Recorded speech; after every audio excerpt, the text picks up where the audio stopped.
Hello, everybody. Welcome to the Buckeye Weekly Podcast. My name is Tony Gerdeman. I am here with Tom Orr. As always, we are coming to you live from the Woody Hayes Athletic Center, where we just spent 2 hours with Ryan Day, coordinators Jeff Hafley and Kevin Wilson, and linebacker Tuff Borland, starting right tackle Brandon Bowen, and nose tackle BB Landers. It was a full afternoon. What did we learn, Tom? We learned that Brandon Bowen is the starting right tackle. He will start. We learned it. We kind of learned it last night when we got the email that Brandon Bowen was going to talk today. But Brandon Bowen didn't learn it until he was listening to Ryan Day talking while Bowen was getting some work done in a massage chair. And he said that it's an emotional thing. He almost had to make sure he didn't break down and cry, and I wanted to be like, raise my hand and be like, well, what would it take for you to go ahead and start crying? Because we can do that. And then I think Lori Schmidt asked him if he'd called the family yet, like they like to show on social media, and he said no. And I think several of us offered, here's our phone if you want to do it while we're all here. But that was probably I wouldn't say the biggest thing, but it is a thing. I would say that was maybe the biggest thing. The biggest piece of actual hard news, right. Yes. Because that's the one piece of the depth chart that now we know that we didn't necessarily have 100% confirmed before we walked in. The rest of the depth chart we're going to find out on Friday. They're going to release that on Friday. They went through kind of a procedure for how they're going to do things. It's a little different this year, so there's going to be a little bit of different schedule for when we're going to find stuff out, and therefore when you're going to find stuff out. They are not talking about injuries, period, end of story, not talking about injuries in the early part of the week. We will just get a report on Friday morning that says, these guys are out, these guys are a game time decision, and then when they send that out, they will also send out a depth chart. So the good news is that's theoretically possibly maybe going to be more accurate than the stuff you got earlier in the week, maybe, but we aren't going to know that until Friday. And then if a guy's out for the season, it's just going to say he's out for Saturday, and then you wait till next Friday and then you wait to see if he's still out. See if the guy So we got some kind of hints on injuries today. BB Landers talked about Jonathan Cooper being out right now and sort of taking it day by day, which I wouldn't necessarily interpret as he is day to day right now. That seemed like the way he discussed it, the way Ryan Day kind of discussed some of the guys behind Jonathan Cooper. It sounds like that's probably more than a 1 week thing for him. Yeah, before the press conference started, OSU's SID Jerry Emick said that there would be no discussion of injuries. So Jonathan Cooper's injury wasn't even discussed with Ryan Day because you already knew what the answer was going to be. So you had to ask different versions or different things to maybe get some kind of an answer. And when those guys were mentioned, the first guy that Ryan Day mentioned was Javonte Jean-Baptiste. And he also said Zach Harrison will play. And then he said, obviously, Tyreek Smith and Tyler Friday, which we know about. I'm wondering how much to read into mention of Javonte Jean-Baptiste first. I don't know if that means... Here's what I think it means. He mentioned Tyreek Smith and Tyler Friday last because those guys were understood. Like, those guys, yes, you know about those guys, but here's two guys that maybe you didn't. And he throws out JJB and Zach Harrison as those two guys. And Tom, breaking news, Zach Harrison is going to play this year, in case you thought he wasn't. He is most definitely going to play, and I would suspect he might play quite a bit this weekend. We'll get into Florida Atlantic in a little bit, but yeah, Cooper is, out for however long.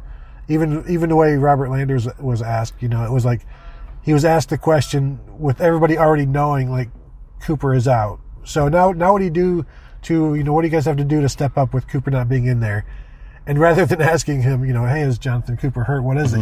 You just go with the implication, the assumption that, yes, we all know he's hurt. So now let's talk about what you do now. And I guess that's maybe our course of action for the rest of the season. Yeah. I think that the general sense is that this is not a short few days kind of thing. We don't know a specific timetable. We're not going to get a specific timetable, but I think that that's a pretty accepted thing within that room. You mentioned him mentioning Javonte Jean-Baptiste first, and I think you're right on that, where Tyreek Smith and Tyler Friday are the guys who played last year. Tyreek Smith and Tyler Friday are the guys who have seemed to be repping kind of in front of Jean-Baptiste and Zach Harrison in a lot of those drills that we've seen. So those guys are probably kind of the next man up. But we've talked about Javonte Jean-Baptiste an awful lot this year for someone who played 0 snaps last year. And we've talked about Zach Harrison a pretty decent amount for someone who is coming into his freshman year. Both of those guys, that means that we have seen it a little bit in the spring. We've seen it a little bit in the fall. When you talk to people, those are names that come up. So that's not a huge surprise. But the fact that when you see those guys on Saturday, the time that you see those guys, how long you see them, and what you see out of them is going to tell you a lot more. But from what we heard today, what we've seen this fall, I'm with you. I would expect to see both of those guys for a decent chunk, and not just, hey, it's Ohio State's up by 50 points and now you're going to see them, because they may be playing a number of series before that point. Yep. You just said that we have talked about them a lot, and so it wasn't a surprise when the coaches talk about them. What that also means, Tom, is that Larry Johnson listens to the show. So, hey, Larry, you're probably not live right now because you're going to be getting ready for practice, or maybe you are. Maybe we're going over the public address right now. So, hey, y'all, stay healthy, and have some good effort out there, and be tough like your coach wants. Stay hydrated out there too. Yes, drink your waters and your Gatorades. Ryan Day did mention today, when he drives to and from the WAC, he turns off his phone and he turns off the radio so he can just think about football, which means he probably has us on an iPod or something to be able to listen. Right, yes. Because he says it's about 20 minutes each way, so you can either listen to one of these short shows on 1.5 speed or listen to one of our slightly longer shows, get you to and from work. I mean, that's pretty convenient for him. And it wouldn't be surprising if a coach is still stuck with an iPod, because, they're not always up on the latest technologies. Mm-hmm. You know what? Maybe he's rocking a Zune. Come on, this isn't Rutgers. Come on. So Ryan Day talked about the 3 areas where he was focused on watching this week, and I think it's the same 3 areas for every football coach ever, and it was blocking, tackling, and protecting the football.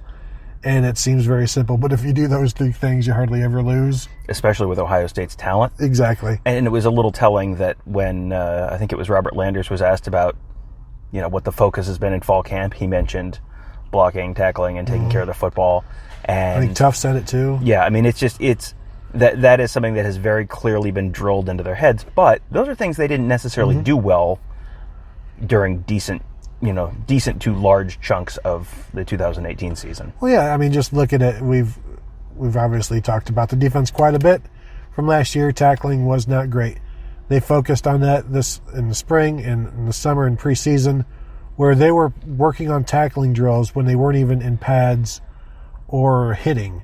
So they've really been focused on this. I asked Ryan Day, because he mentioned that these were his focuses, his foci.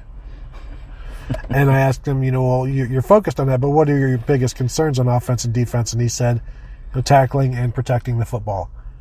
And I said, well, how have you done that in camp? And he's like, we'll see on Saturday. Basically, yeah. Doesn't matter what it's looked like in practice. We'll see what it looks like on Saturday. And even then, like one freak fumble here or a missed tackle there doesn't mean that camp wasn't a success and that they haven't gotten better at it. Sometimes, the ball just bounces. Mm-hmm. People miss tackles. And there's 2 reasons that he wants to see it on Saturday. One was something Ryan Day mentioned, which is, okay, they're forcing more turnovers in practice. Does that mean the offense is super bad or the defense is super good or some combination of that? And you won't really know until you're going against someone other than your own team. That's one thing. The other thing is something Kevin Wilson mentioned, which was that you have guys who are practice performers, and then you have guys that are Saturday performers, game performers. I mean, he talked about Sam Bradford, and Sam Bradford wouldn't always do it at practice, But when the lights came on Saturday, Sam Bradford was ready to go. That was when Wilson was an offensive coordinator at Oklahoma about a decade ago. So that's a couple different reasons that, I think my sense is they feel reasonably good about where this team is right now in a lot of different spots. Whether it's the offensive line, we can talk about the offensive line in some more detail later. But the offensive line, it seems like they're more confident in. The defense, it seems like they're more confident in. The running game, it seems like they're more confident in. But until that ball gets kicked off on Saturday, and then maybe a week after that when you're playing a better opponent, and then maybe a couple weeks after that when you have to do it out on the road, they're not going to be 100% comfortable with, hey, we are where we need to be right now. What Kevin Wilson said, he was asked about, Justin Fields' skill set and all the different things he can do, and that's when Wilson said, that's, the real ones play, their skill set is on Saturday, and we'll see if that's Justin Fields. You just said something. Offensive line? No, keep going back. Rewind it. Defense? Maybe special teams. Special teams. We want to talk about the new concession items. We can talk about that. Do we have any of those? I think I can go through and find a... And then as I remember what I was talking about, then I'll just cut you off and we'll stop talking about that. I think I saw something about lobster. I'm not sure.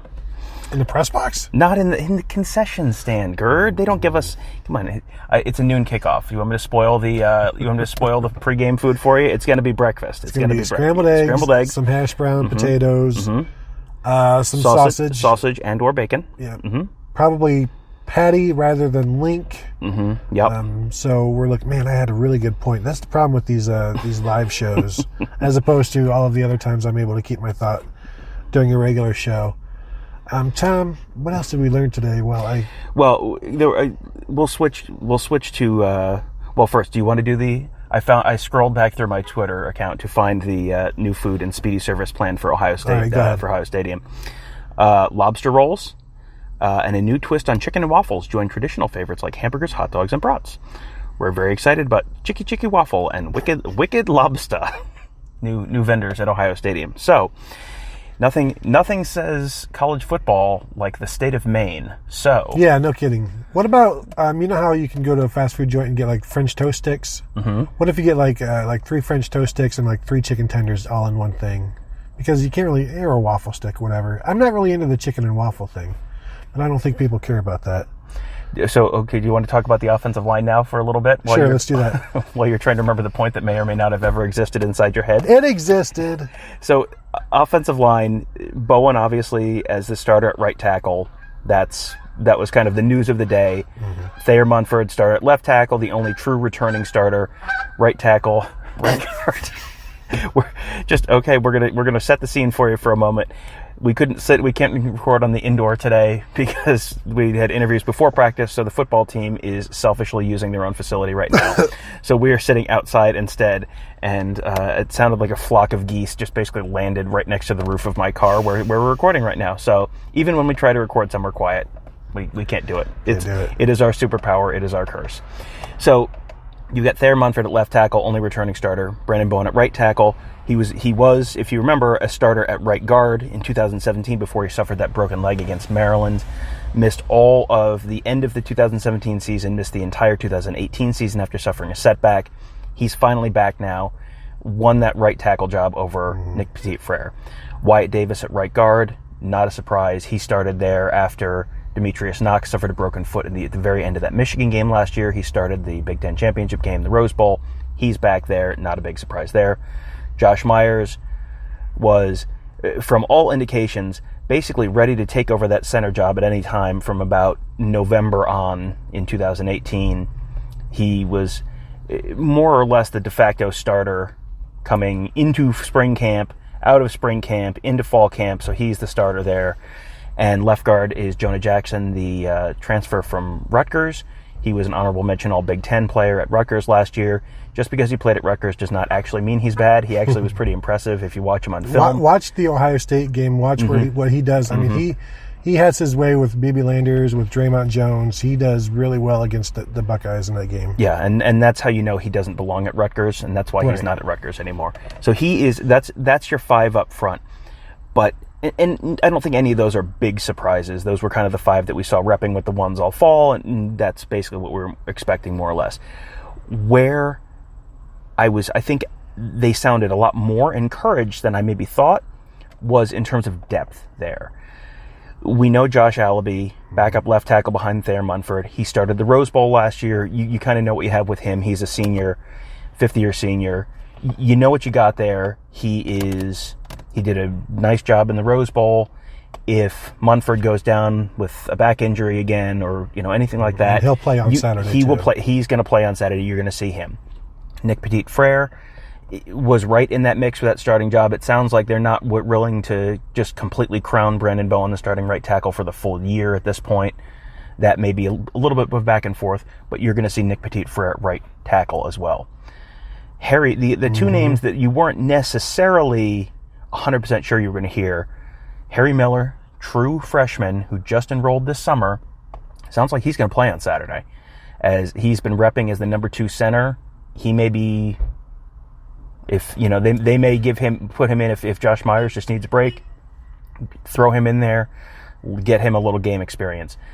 Gavin Cupp is the other name. He's someone who has not gotten a lot of attention. He's from up your neck of the woods, northwest Ohio. Leipzig. Ohio. I wasn't sure if it was Leipzig or Leipzig, Ohio. Everybody knows it's Leipzig.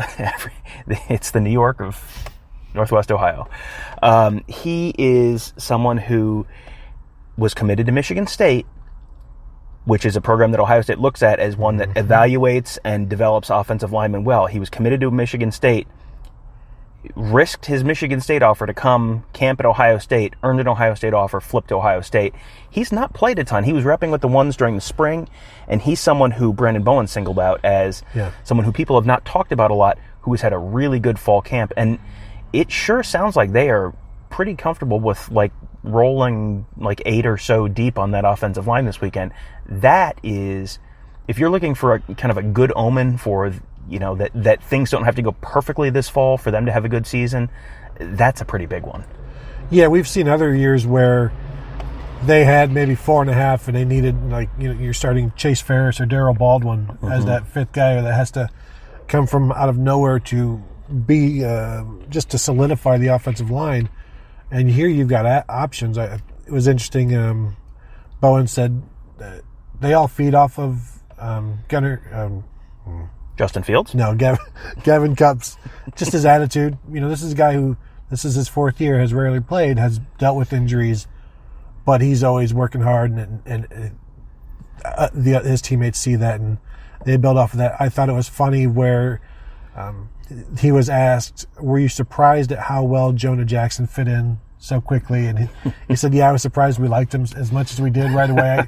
That's not the exact quote, but that was the gist of it. But as we told you after we talked to Jonah Jackson, he's a unique guy, and he's seems like he's easy to like. Go ahead. Just throwing this out there, we got 3 players today: Brandon Bowen, B.B. Landers, and Tuff Borland. And of all the guys on the team, Brandon Bowen and Robert Landers in particular are among my favorite people to get to talk to. They always have interesting things to say. They both have pretty good personalities. Neither of them are people who, they're not... B.B. Landers has been a starter for a couple of years, but you don't hear about people talking about him the way they talk about Chase Young. Brandon Bowen obviously was a starter a couple of years ago, and then kind of fell off the map for a year and a half because of that injury. Back now, they always have a lot of interesting stuff to say. That's something that's worth, on the front page of the Ozone, go through find the post that says watch about the Buckeyes talk about Florida Atlantic. Watch those interviews. Just interesting guys, interesting stuff to say. Brandon Bowen, had the thing with winning the starting job. Brandon Bowen's also a new dad. He's engaged, has a son who was just born over the summer. Talked about kind of what that has meant to him and how there's a little bit of extra pressure on him now that he's got a family, but also it's a little bit of extra motivation too. It's just kind of an interesting thing. And, someone on the football team who, if you have kids, you can relate to that a little bit. Like, yeah, I get that. So yeah, both interesting guys to talk to and people I wouldn't mind talking to pretty much every week. Yeah, Brandon Bone is a guy where he could be, you could have a TV movie down the road about what he's gone through to have a job, have it taken away from you due to injury, and then struggle again the next year, and to see guys you came in with kind of just take over your role and you fall into the background. But he said he never lost his belief that he would get back to this. And obviously things get a little bit more serious when you've got a kid and you've got a fiance. And so, yeah, he's one of those guys that's very easy to root for him to have a success, because, he was a guy as a redshirt sophomore, won a job at right guard after not really practicing there, being a tackle before then, and just like, hey, can you do this? And he did, and he won the job and played well there for 6 games. But that they're kind of already getting there with that line. Yeah, like this year it's, we're 8 deep. Last year it's, we're 8 deep. The inflections are different. The inflections here are where you would want them to be. Defensive line, we know that's deep. You mentioned something that wasn't there last year with the depth on the offensive line and the attitude. It was interesting. Tuff Borland was asked about the differences between, or what's it like playing for Al Washington. What do you like about him? He said, they love his passion and his energy and his excitement for the game, for teaching, for coaching. And so he was asking, well, what was different? What's the difference between, what he's done and what you didn't have last year? And he's like, passion and energy. And it's all translating very well as we have continued to pound into the ground. But Ryan Day said the linebackers, it was Jeff Affley said, I do know who the starting linebackers are, I think, but you will all find out on Friday when the depth chart is released. I think we all expect it to be Malik Harris and Tuff Borland and Pete Werner, but Baron Browning's going to play a lot. I would expect Dallas Gant to play. We'll see Taraja Mitchell. Kayvon Pope, obviously, they love him. So there's going to be room for a lot of guys. And I asked Jeff Hafley, because he's mentioned, we've talked about the plug and play guys, to just be able to put them in and let them go. And I said, well, how important is it for you to make those right calls? And he said, well, at some point, you just have to let them play. You don't want to overthink what you're trying to do, because then you've got them overthinking. At some point, you have to go and trust your players. And speaking of things that weren't necessarily there last year, it seems that, there was trust there, but maybe trusting too much or asking too much, asking stuff you didn't need to ask for, where this time around it seems like they're more willing to just let your players go. And as Jeff Hafley said, he needs them to run fast, run hard, and tackle. And that's basically the gist of defense. And he did kind of bristle a little bit at the whole simplicity thing, says that's overblown. But the good news is they all seem to know what they're doing, and that was not necessarily the case all the time, or they didn't know quickly enough last year what they should have been doing. And there, again, it was fast, play, tackle, be sure with your tackling. I mean, this is all like the very basic stuff. Oh, yeah? But it wasn't always there last year, as you may have noticed if you watched any of 2018 Ohio State football. It doesn't. The good news is that's not necessarily the hard stuff to clean up. Like there are hard problems to solve on defense. Like, hey, our corners all run a 4.8. That is not the problem at Ohio State. Ohio State has the players that can run with good opposing wide receivers. Ohio State has linebackers that can run with good opposing running backs, no matter what Twitter.com may think at any given moment. Ohio State has one of the best defensive lines in the nation, one of the deepest defensive lines in the nation. Like, all the raw pieces are there.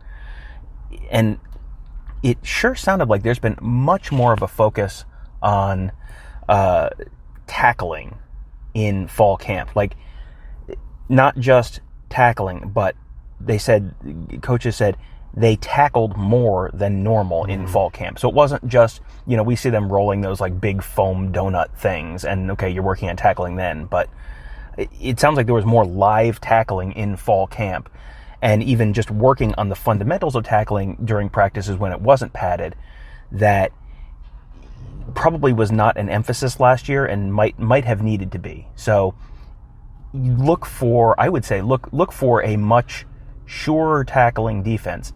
Because I know Jeff Hafley doesn't like the idea of, simplicity, but if the simplified version of the defense gets players in the right position and then they make the tackle, you talk about simplification. If you're in the right place and you make the tackle, like, you're going to have a pretty good defense. Mm-hmm. So if they can do those two things, they should be a pretty good defense this year. And I think that's what we're both expecting.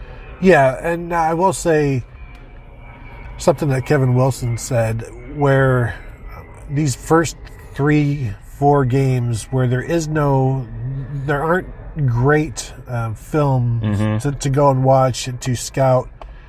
Florida Atlantic has a new defensive coordinator, so you go back to where he was before and you go back to what they did before and you try to figure out what they're going to do. But as we've seen for many years, what the Ohio State offensive coaches and defensive coaches, what all of them expect to see early in the season, they rarely see, because the opponent has so much time to work on beating Ohio State. So why would you give them something that they expect to see? And then you add in Lane Kiffin as the offensive guru that he is, who's a good play caller when he remembers to use Derrick Henry.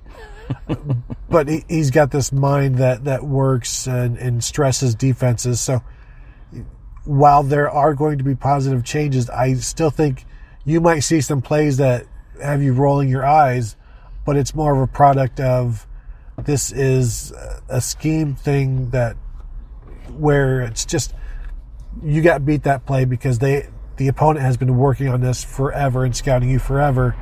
But again, like Ohio State doesn't necessarily know what Florida Atlantic is going to do. Florida Atlantic and other teams are going to have to try to figure out, like, when you scout Ohio State, what do you look for on defense? Like, what do you go to? Michigan?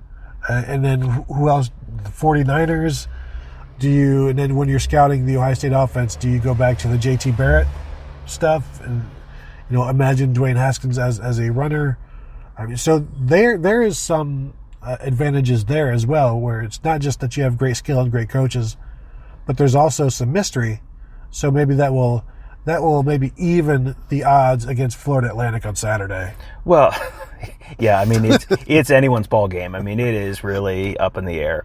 What was the line? Was it even? Ohio State favored by 1.5, something like that? Something like that. Well, it was changing.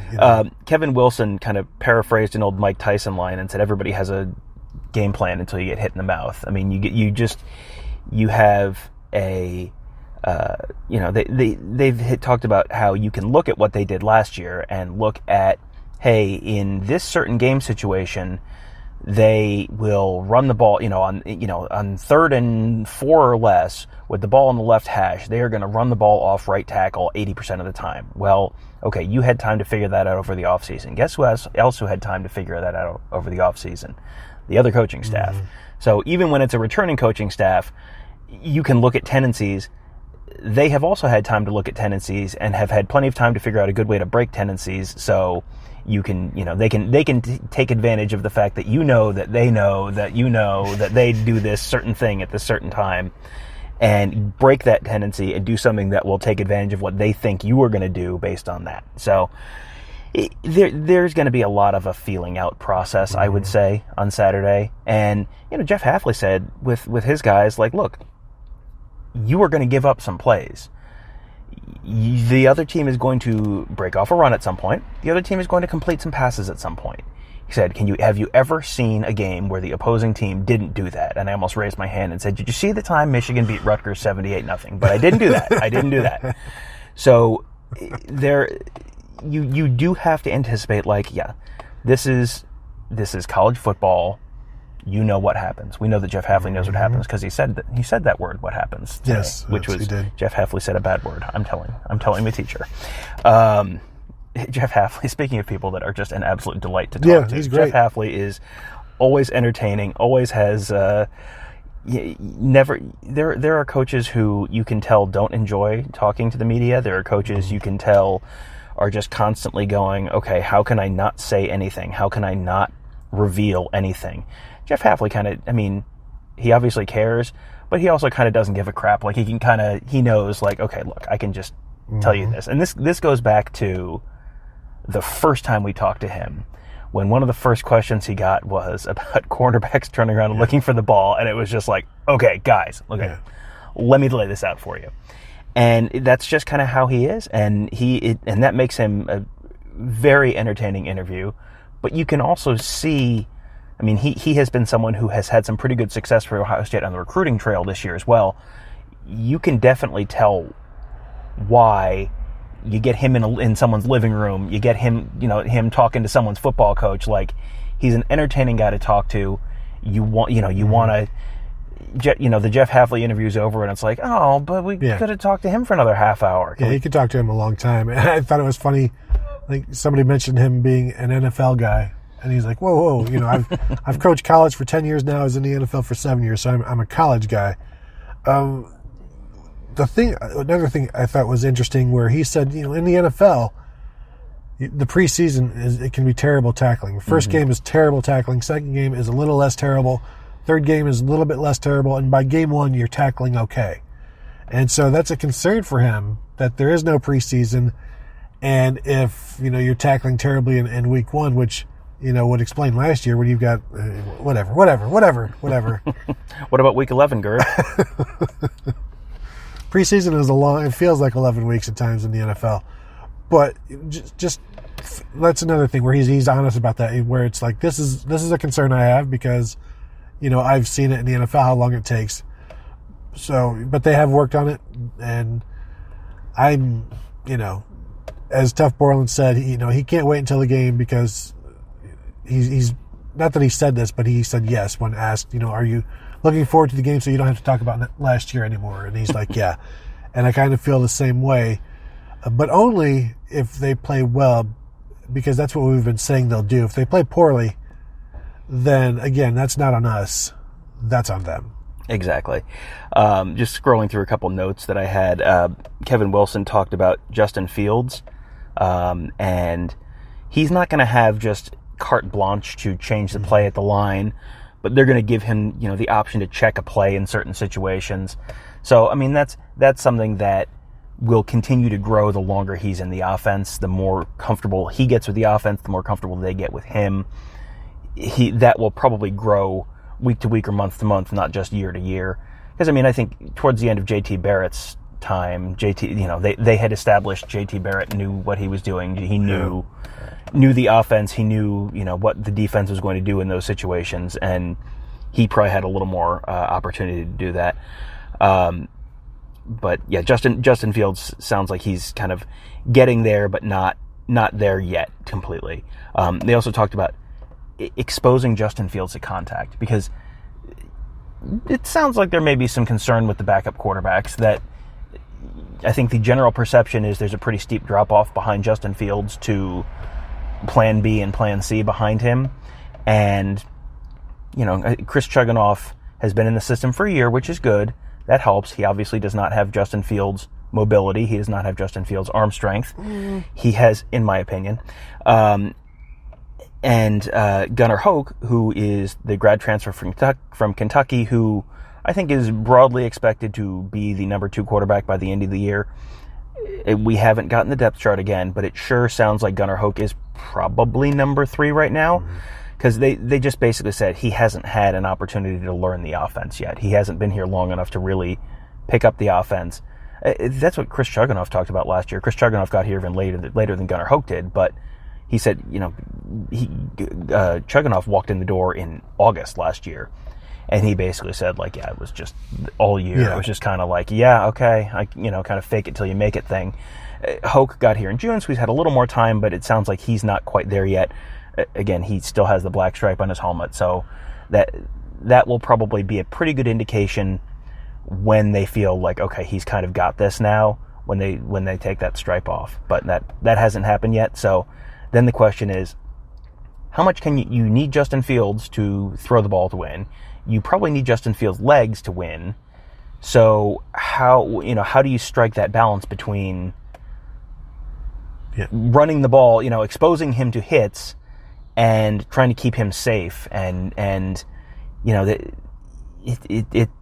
Ryan Day said, you can't just assume you're going to win. You can't just have a plan where it's like, okay, Justin Fields is only going to play the first half against these teams because obviously we're going to be up by a bunch, because job number one is you got to win the game. Yeah, and that's something that Urban would always say too, where you go in planning to have to be able to do everything, where you're going to need him.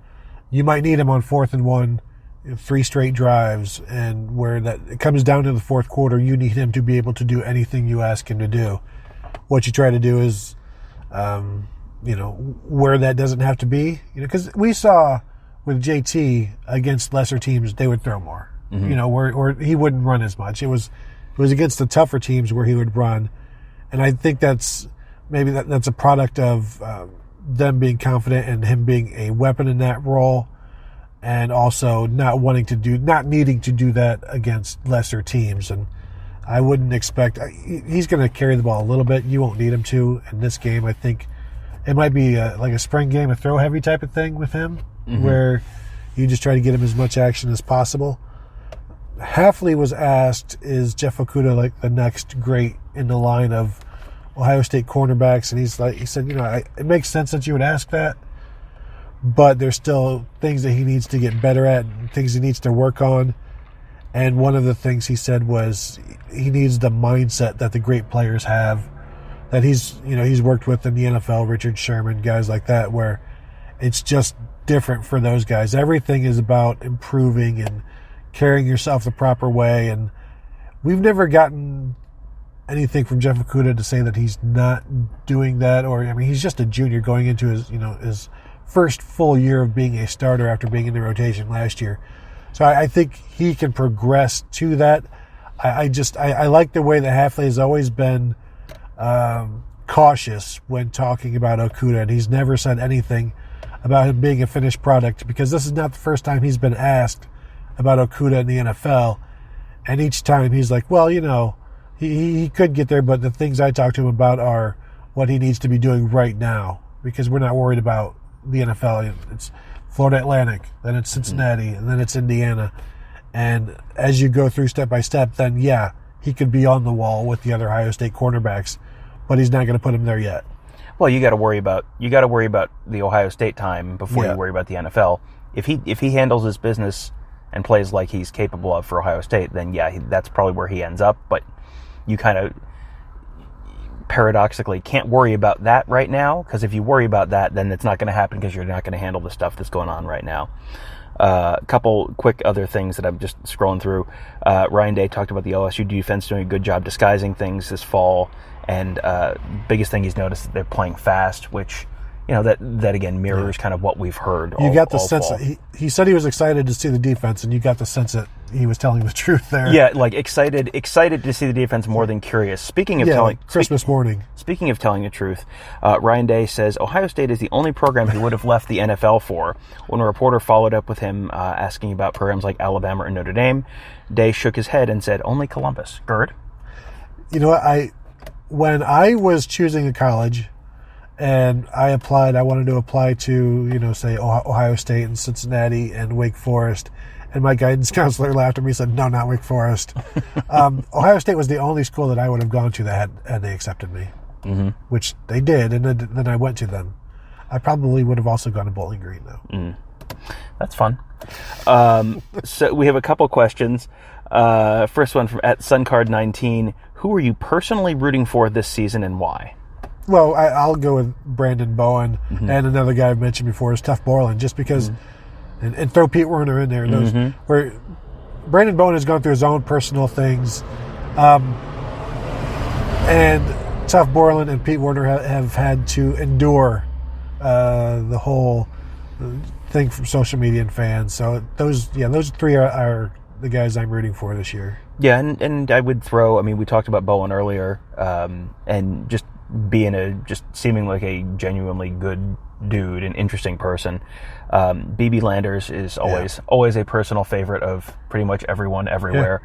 Yeah. And Jonathan Cooper he came to Ohio State with the 5-star expectations, even though he was kind of a very, very, very high 4-star player, and has had a good career. This was kind of the year that it was like, all right, this is the year he's going to put it all together. Team captain, he has done everything right since he's been at Ohio State. This was kind of his opportunity, and now, again, we don't know exactly how long he's going to be out for with that injury. It would be great to see him back out on that field, being able to do what he came to Ohio State to do, and be able to kind of position himself for the next level. Who are you rooting against? The guy in the red hat on the sideline who comes out to tell you when there's a TV timeout. Also from Suncard, who in the secondary do you view as a blitzing threat? We don't really know yet because we don't know what Hafley's going to be doing. When Brendan White is back there, but I have no clue on what to expect, which I think is also part of the fun part. But with Sean Wade being the nickel up on the line, he's closest. Yeah, he's coming off that slot probably. So you might be asking Jordan Fuller a lot to come from the deep, the one deep guy to be doing that. I had no idea. That's why I'm looking forward to. Although we won't see much on Saturday. No, it's going to be probably pretty. And that was something I think Hafley talked about, where you don't want to give Cincinnati too much film, right? Yeah, and does Cincinnati open with UCLA? I think they Thursday. Do. So Cincinnati's probably going to have to show a little bit more than UCLA does. So that's something that's maybe working in Ohio State's favor in advance of that week. Meat and potatoes from the defense this week. Yep. And one last one from Suncard. I don't recall you guys ever mentioning the linebackers on the show. Do the Bucs have any? They do not. No. Sad. Isn't it nice that we can start talking about the linebackers with some semblance of, I guess we'll know more on Saturday. Mm-hmm. Probably. Probably. Anything else, Tom? I think that's it. I think we're good. All right. That will do it for today's show. Thank you all for listening. Remember, we always appreciate the subscriptions, the ratings, the reviews. And as always, thank you for telling your families about us because the feedback from your family has been great. Do we want to do a quick update? The fact that we normally are planning on doing a Wednesday evening show. There are no Wednesday interviews this week due to the schedule. There's sort of a different schedule this week, so there will be no Wednesday evening show. So we will likely talk to you the next time from Ohio Stadium. Yes, we'll do a Facebook Live pregame and then obviously our post-game that we always do. So we will see you then. We will talk to you then.